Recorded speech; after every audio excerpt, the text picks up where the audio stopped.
A very good morning, Doctor. My name is Jing Wen, machine number 27462. I'm from group number 5. Today, I'm having my presentation about Chapter 5 Non-Tariff Barriers with the title Presentation of Types and Example of Non-Tariff Barriers. There are three types of non-tariff barriers. Firstly is the protectionist barriers.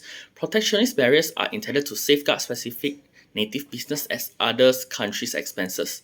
Other nations find it hard to compare advantageously with domestically produced goods and services as a result of the limitations. The next type is assistive policies.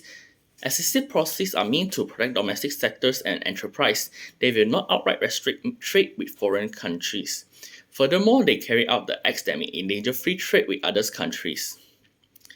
The third type is non-protectionist policies. Non-protectionist policies are not intended to actively limit the importation or export of goods and services. However, the cumulative result may result in free trade limitations. The guidelines are mainly intended to preserve people's and animals' safety and health and preserve the purity of the environment. Next is the example of non-tariff barrier. There are 5 examples of non-tariff barriers. Firstly is the license. License can be used by countries to restrict import goods to specialized business. If a company is granted a trade license, this can import things that otherwise would be illegal in the country. The second example is quota. Countries frequently impose quota on both goods and service import and export. Countries are use quota to decide on certain restrictions for the goods and service that can be imported into their nation.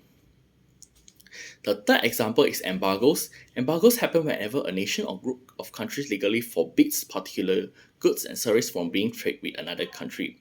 This statistic may be used by governments to reach specific economic or political goals. The fourth example is sanctions. Sanctions are imposed on other countries in order to restrict their commercial activities.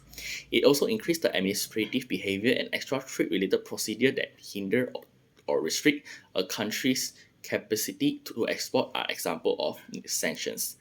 The last example is voluntary export restraints. Voluntary export restraints are occasionally used by export markets. Voluntary export restraints restrict the amount of products and services that a nation can sell to specific countries. Usually, these restrictions are dependent on accessibility and international relationship. Alright, that's all for my presentation. Thank you.